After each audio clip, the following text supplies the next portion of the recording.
hablemos de la resistencia viscosa. La viscosidad da lugar a esfuerzos de fricción debido a la interacción del cuerpo con el fluido a través de la capa límite.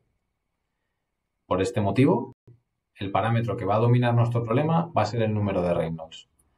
Os invito a dar un repaso a vuestros apuntes de capa límite, ya sea de mecánica de fluidos, o a consultar en los apéndices del libro de aerodinámica básica para repasar también aspectos varios de la capa límite.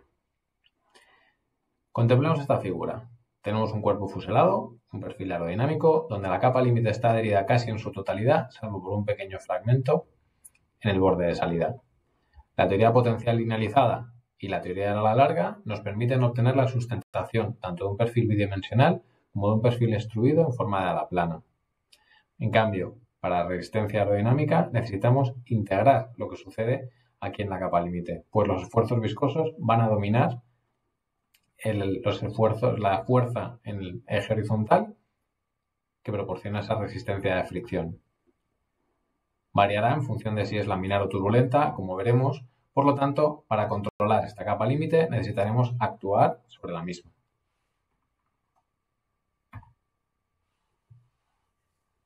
Planteemos ahora el caso en el cual nuestro perfil ha aumentado mucho su ángulo de ataque y el fluido se ha desprendido. Tenemos una situación de pérdida.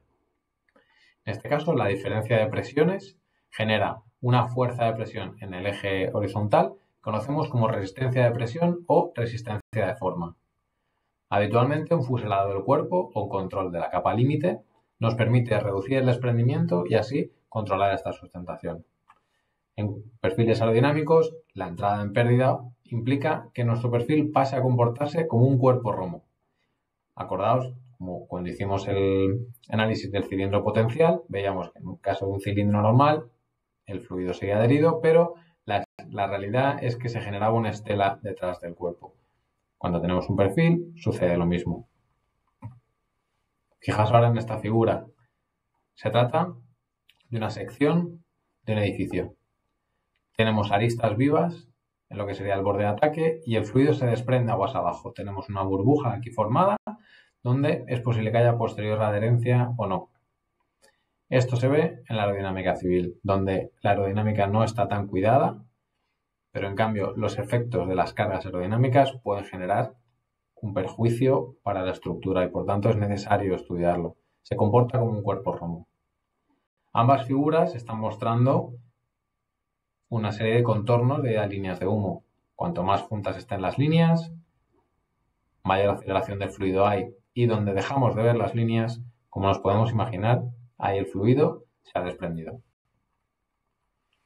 A principios de siglo, matemáticos y experimentalistas discutían acerca de la existencia o no de la resistencia aerodinámica. Los matemáticos, usando una teoría lineal, veían que no existía. Para ellos, no había una fuerza horizontal, la famosa paradoja de Allenberg. Los experimentalistas, en cambio, cuando ponían algo en el túnel, veían claramente cómo había una serie de esfuerzos. No fue hasta que Prandtl introdujo la teoría de la capa límite cuando se pudo combinar tanto la teoría potencial linealizada como la teoría de la capa límite.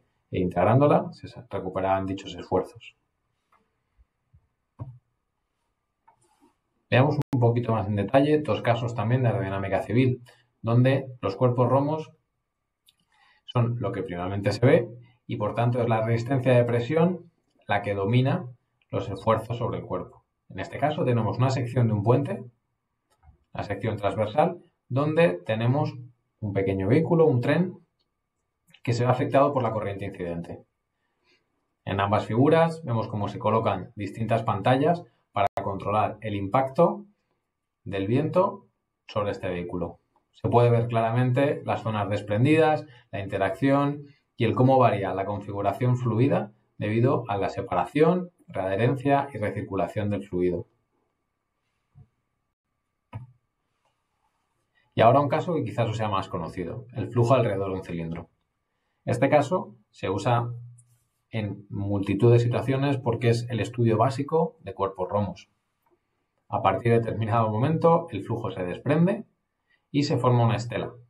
Esta estela, al principio, para reinos muy bajos, por debajo de un Reynolds 45 aproximadamente, es estacionaria, simplemente tenemos una burbuja de recirculación.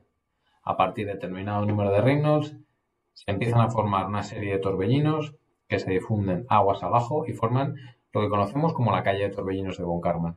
Torbellinos que giran en una dirección y en la otra, que se separan de forma alterna. Esta separación de torbellinos van a afectar a las cargas sobre el cilindro. De tal modo, la sustentación a fuerza vertical sobre el cilindro va a oscilar a una frecuencia igual a la del desprendimiento de torbellinos. Y en cambio, la resistencia aerodinámica va a oscilar a una frecuencia 2 veces, porque con cada torbellino que se desprende, es decir, 2 veces dentro del mismo periodo, van a haberse variaciones dentro de las fuerzas sobre el cuerpo. Al final, ¿qué vamos a ver? Que las fuerzas, tanto de sustentación como de resistencia sobre un cuerpo, es una combinación, van a ser una combinación de la fuerza media y una serie temporal de fuerzas que van a depender de las características y del fluido y la geometría de estudio.